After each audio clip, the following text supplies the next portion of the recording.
Okay. Good afternoon, ladies and gentlemen. My name is Xinrui Zhang, a junior analyst at Johns Hopkins Investment Bank. Today, I'm going to share with you an amazing investment opportunity in the stock market called Daijo. But before I start, let me ask you a quick question. Do you drink alcohol? If the answer is yes, then the next time you purchase an alcohol, you might want to buy one from Daijo. In the next following presentations, I'm going to analyze these companies from three aspects. One, the company and its product. Two, the company's financial performance. And three is the industry performance associated with this company.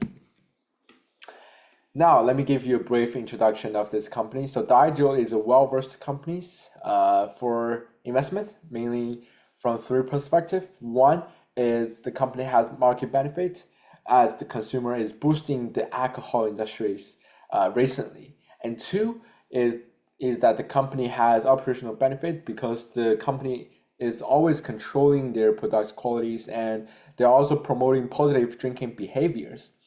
And the third reason is because the company has financial benefit, as we will see in the following slides, that they are providing a really healthy financial statement. For example, the net sales has grown around 11% this year. Now, let me give you an overview of the companies. In general, the company is an international beverage alcohol manufacturer that's based in UK, who is especially targeting the premium alcohol consumers. And as for the key financial stats and its valuations, we say that the last trading price was 28.25 pounds, and its revenue has reached around 17.11 billion pounds this financial year. As for the PE ratios, we have 17.31 times, which is relatively a good number. When we're comparing the growth rate with S&P 500, although it's not as high as S&P 500, but we can see a relatively stable growth rate throughout the last 5 years. And also, from its product perspective, we see that consumers are more likely to purchase super premium products from the companies, and around 50% of the company's revenue was supported by companies' whiskey, tequila, and scotch. Now, let's have a look at the company's product's financial performance. So on the left-hand side, there are some of the product example of the companies, and they are providing a relatively positive impact to the company in terms of the revenue.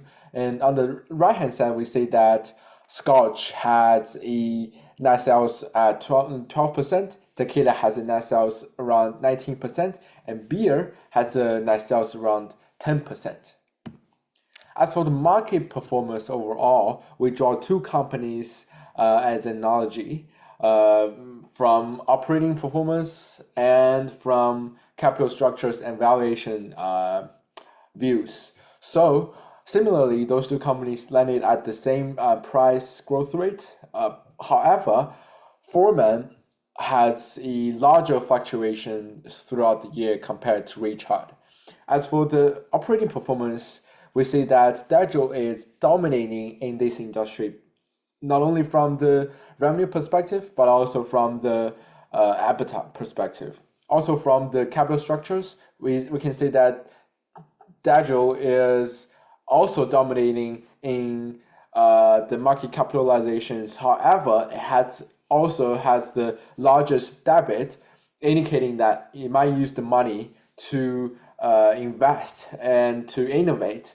Also, it has a lower PE ratio compared to other companies because it has already grown to a larger company size. So it is okay to have this smaller number of PE ratios. As for the industry trends, we can see that there are three main trends in the industry. One is that there will be more consumers purchases with the legal age by 2033, and there are also more people, more population that will enter into the middle class by 2022, which will lead to the premiumization of the industry. And third is that the spirits is grow faster because the consumers are moving away from the beers and wine. And from the regional perspective, we can say that Asian population is consuming more spirits, and American consumers are consuming more craft spirits and canned cocktails. Some of the key players in the industry, such as Daijouo, which constitutes around 13%, and Richard constitute around 9%, and Bacardi constitute around 4%.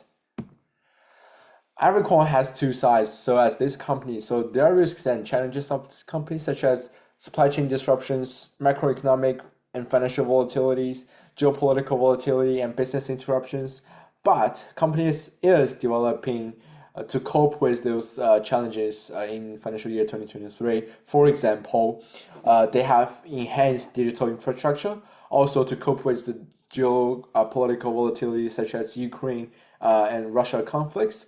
They have closed down the Russia business unit, and they are supporting employee safety in Ukraine.